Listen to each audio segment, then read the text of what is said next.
प्रदेश में लोकसभा चुनाव में सपा और कांग्रेस ने मिलकर चुनाव लड़ा था।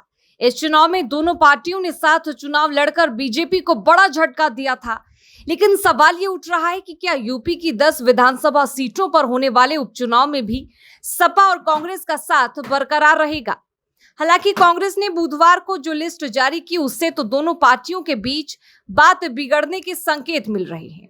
दरअसल कांग्रेस ने उत्तर प्रदेश में 10 विधानसभा सीटों के उपचुनाव को लेकर लिस्ट जारी की है। इस लिस्ट में रैली और मीडिया इंचार्ज का ऐलान किया गया है। लोकसभा चुनाव में सपा और कांग्रेस ने इंडिया गठबंधन के तहत चुनाव लड़ा था। हालांकि इसके बाद अन्य राज्यों में दोनों पार्टियों के बीच कोई बात बनती नहीं दिख रही है। हरियाणा में कांग्रेस ने सपा को एक भी सीट नहीं दी। इतना ही नहीं, जम्मू कश्मीर में भी सपा और कांग्रेस के बीच बात नहीं बनी। इसके बाद सपा ने कई सीटों पर अपने उम्मीदवार उतार दिए। सपा अन्य राज्यों में विधानसभा सीटें जीतकर राष्ट्रीय पार्टी का दर्जा प्राप्त करना चाहती है।